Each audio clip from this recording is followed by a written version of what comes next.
नमस्कार दोस्तों, मैं हूं आपका दोस्त और कथाकार और आप देख रहे हैं कथा क्षितिज। आज हम एक ऐसी पौराणिक गाथा में गोता लगाने जा रहे हैं जो श्रद्धा, भक्ति और दैवीय संरक्षण की अद्वितीय शक्ति को दर्शाती है।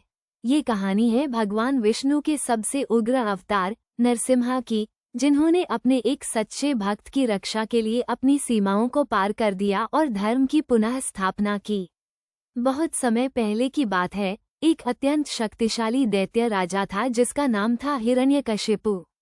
उसने वर्षों तक कठोर तपस्या से सृष्टि के रचयिता ब्रह्मा जी को प्रसन्न कर लिया और उनसे एक ऐसा विलक्षण वरदान प्राप्त किया जिसने उसे लगभग अमर बना दिया।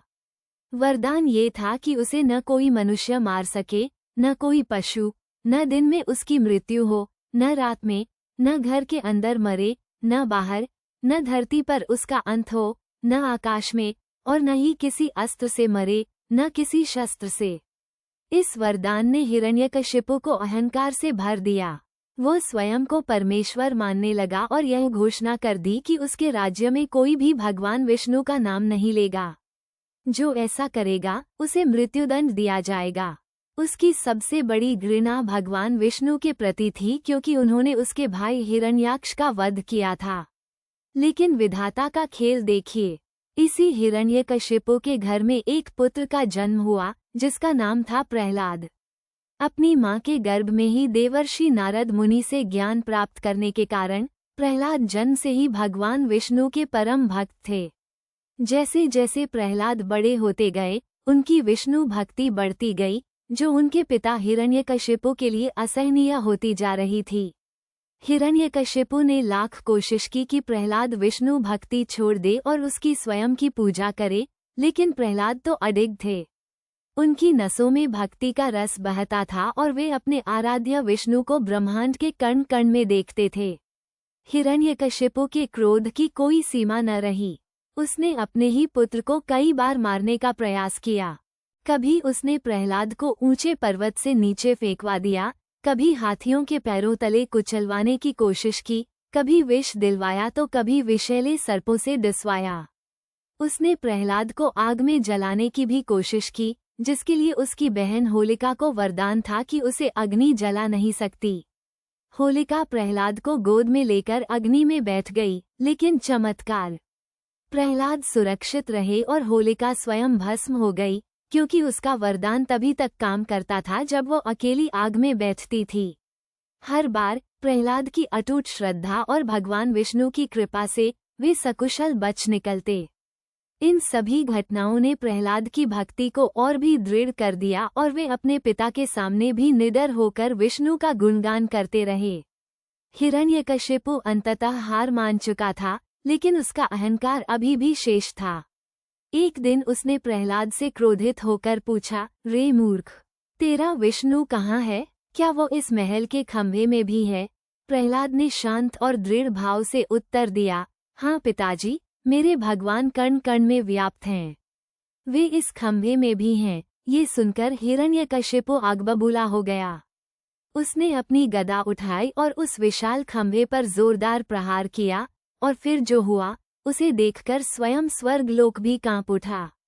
एक भीषण गर्जना के साथ वो खंभा फट गया और उसमें से एक अद्भुत भयंकर आकृति प्रकट हुई। ये थे भगवान विष्णु के नरसिम्हा अवतार, जिनका आधा शरीर मनुष्य का था और आधा शरीर एक भयंकर सिंह का। उनकी आंखें अग्नि के समान जल रही थीं, मुखमंडल अत्यंत भयानक था और उनके हाथों में नुकीले व वज्र के समान तीक्ष्ण नाखून थे। ये रूप इतना उग्र और अद्भुत था कि स्वयं देवी देवता भी भयभीत हो गए और हिरण्यकशिपु भी क्षण भर के लिए स्तब्ध रह गया। नरसिम्हा ने तुरंत हिरण्यकशिपु को पकड़ लिया। दैत्यराज को समझ ही नहीं आया कि यह क्या हो रहा है और उसका वरदान कैसे विफल हो रहा है। भगवान नरसिम्हा ने उसे महल की देहरी पर बिठाया, जो न घर के भीतर थी न बाहर। उन्होंने उसे अपनी जांघों पर लिटाया, जो न धरती थी न आकाश। उस समय संध्या का समय था, जो न दिन था न रात, और फिर न किसी अस्त्र से न किसी शस्त्र से, बल्कि अपने तीक्ष्ण नाखूनों से नरसिम्हा ने हिरण्यकशिपु का वध कर दिया उसके वरदान की हर एक शर्त को तोड़ते हुए। इस प्रकार भगवान विष्णु ने अपने परम भक्त प्रहलाद की रक्षा की और अधर्म का अंत कर धर्म की स्थापना की। हिरण्यकशिपु के वध के बाद भी नरसिम्हा का क्रोध शांत नहीं हुआ था। उनकी गर्जना से तीनों लोक कांप रहे थे। तब बालक प्रहलाद ही आगे आए और उन्होंने निडर होकर भगवान की स्तुति की। प्रहलाद की निष्ठावान भक्ति और प्रेम से ही नरसिम्हा शांत हुए और उन्होंने प्रहलाद को आशीर्वाद दिया। यह अद्भुत कथा हमें सिखाती है कि सच्ची भक्ति और अटूट विश्वास कभी व्यर्थ नहीं जाते। चाहे कितनी भी कठिनाइयां क्यों न आए, भगवान अपने भक्तों की रक्षा के लिए किसी भी सीमा तक जा सकते हैं और असंभव को भी संभव कर सकते हैं। तो दोस्तों, कैसी लगी आपको भगवान नरसिम्हा और उनके भक्त प्रहलाद की यह प्रेरणादायक गाथा? हमें कमेंट्स में जरूर बताएं। कथा क्षितिज के साथ जुड़े रहें ऐसी और भी ज्ञानवर्धक और प्रेरणादायक कहानियों के लिए। धन्यवाद।